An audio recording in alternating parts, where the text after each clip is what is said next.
Hello guys! Samahan niyo ako today na i-unbox ang aming bagong fridge at linisan na natin din siya.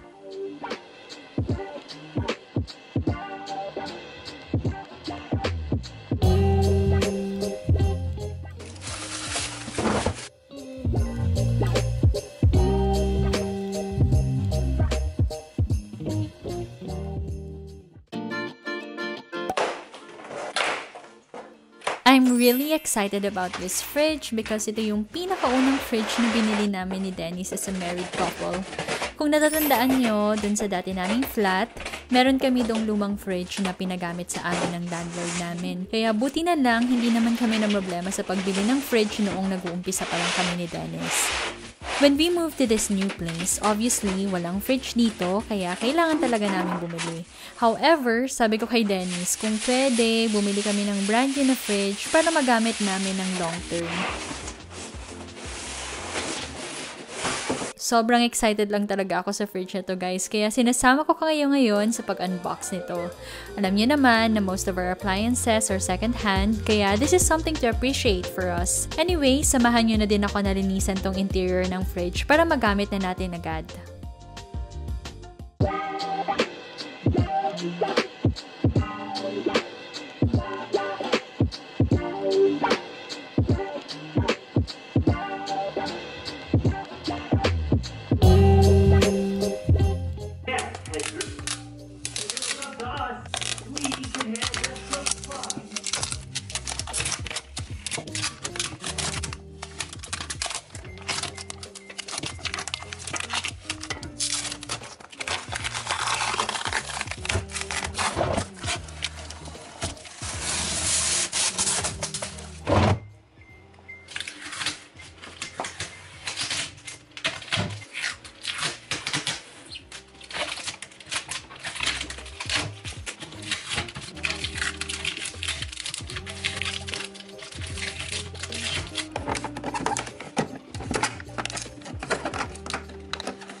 I easily noticed the difference in size nitong fridge na to dun sa lumang fridge na ginagamit namin sa lumang flat. Definitely, mas spacious siya, kaya mas marami kaming malalagay na mga food items dito. As you can see, medyo nagdodobling ingat lang talaga ako sa pagtanggal ng mga dividers kasi mostly made of glass sila and ayoko naman na mabasag ko agad, diba? Baka hindi na ako ulit palapitin ni Dennis dito. If you've seen my previous videos in fridge cleaning, alam nyo na I like to use baking soda in cleaning our fridge. But this time, I'm going to use dishwashing liquid just for today. Hindi pa naman kasi ginagamit tong fridge na to, kaya wala pa namang bad food odor. Kaya dishwashing liquid ang gagamitin ko today kasi gusto kong ma-disinfect ang interiors nitong fridge para safe na siyang malagyan ng pagkain. Kahit bago tong fridge na to and it might look safe para gamitin agad kahit hindi nalilinisan, we still don't know what happened during manufacturing stages. Pwedeng may mga nakuha tong mga bacteria and germs during assembly, so it's safer to disinfect the interior of the fridge before putting all your food items. Binasa ko muna yung sponge cloth ng warm water para ipampunas sa interior ng fridge. Pagkatapos niyan, lalagyan ko na ng dishwashing liquid ang sponge cloth para sabunin ang interior surface ng fridge. And pagkatapos, i-rinse ko siya with the same sponge cloth using warm water. Madali lang, 'di ba? As for the dividers naman, same lang din. I'll also use dishwashing liquid and warm water.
Sunod ko namang lilinisan yung freezer part ng fridge. Hopefully, mas ma-accommodate na nitong fridge na to yung monthly groceries namin. Don't worry guys, I'm going to make a fridge organization video para sa inyo. So, don't forget to give this video a thumbs up. Tapos, comment naman kayo sa baba para gumawa pa ako ng more videos like this.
Now that we're finally done with the interior surface, it's time naman to put back all the food items.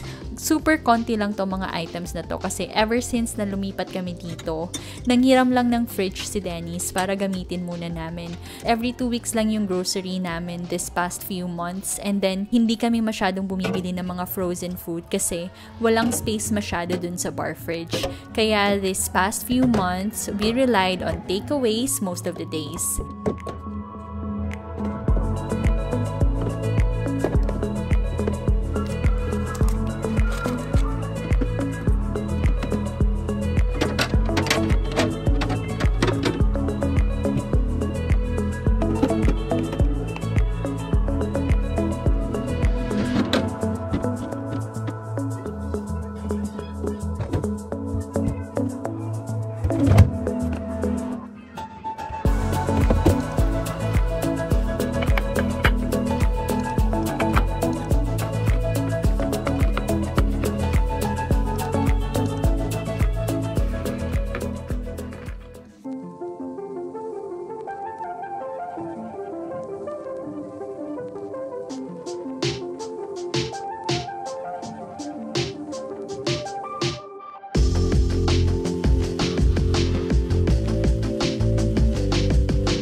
Anyway, finally, na-unbox and nalinisan na din tong bagong fridge namin.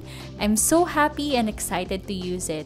Thanks so much guys for joining me in today's video. Let me know what else you want to see on this channel. Mag-subscribe na din kayo for more videos like this, and please like this video if you enjoyed it. I'll see you on the next one. Bye!